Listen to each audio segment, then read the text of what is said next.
Hey everybody, Scorpion here. So this is just a little short video. Um, it's gonna be about gold. How do you get your gold? Y'all stay tuned to find out. Rock bottle on the track, boy.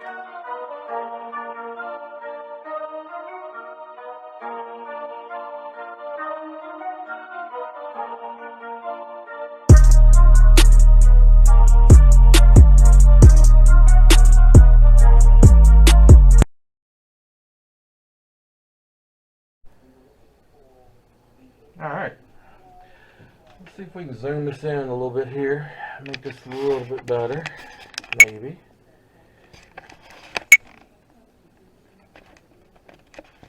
Alright, so I don't know about y'all. I can't really afford to buy gold.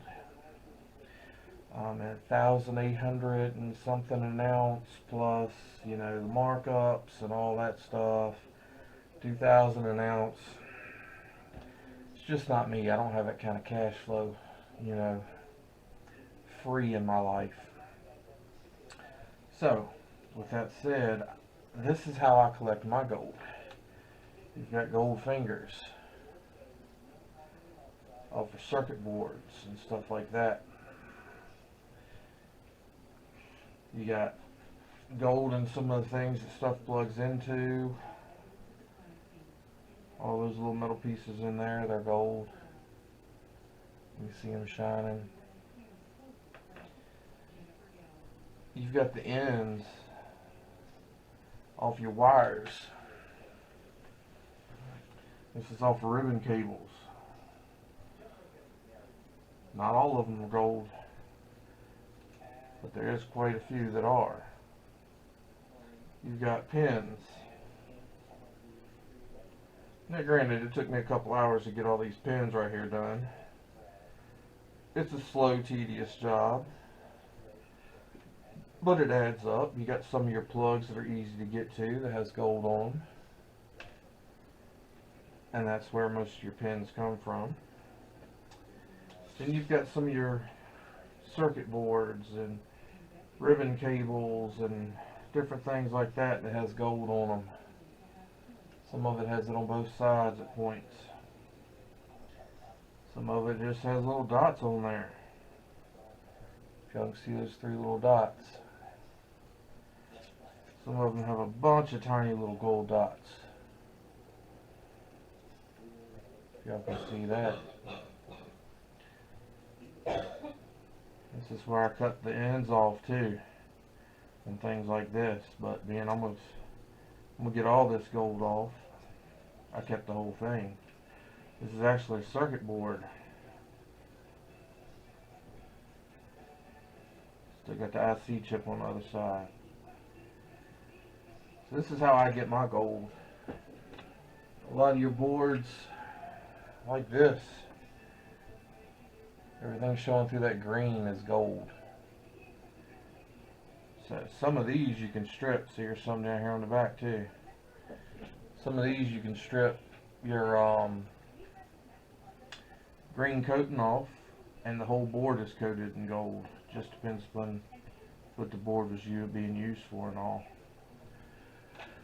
So I got a box of stuff over there that I set aside to do that too. And then I have me a bucket here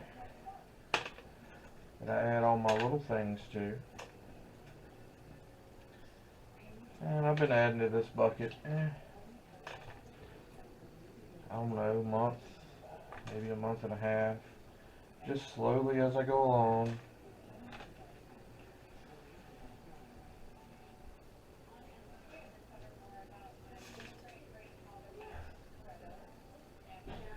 And it slowly adds up. Cut this off because that's not gold. I try to keep the rest of the metal out that isn't needed, but it doesn't always work that way. But as you can see, it's stacking up slowly, and I can get the gold out of this and recover it and have some gold for myself. So I figure about the time this thing gets full, and I mean I got the bottom coated pretty good now, but about the time it gets full, I'll be ready to do that. So if you're scrapping, it might be something you want to think about to save some of the pins and some of that stuff to try to recover some gold from. There's plenty of videos out there that shows you how to do it. I do advise to be very careful because it is quite hazardous to your health if you mess up. But yeah, it's a good way to, you know, recover a little bit of gold while you're scrapping. And if you're one of those people that doesn't want to do it, there are some of us out here that will do it for you. And let's see, trying to remember the channels here, but anyway, some of them, they'll keep like a fourth or a third of whatever's recovered for themselves, and they send you the rest back. So that's a good way for you to get some gold for yourself too. Just food for thought. Scorpion out.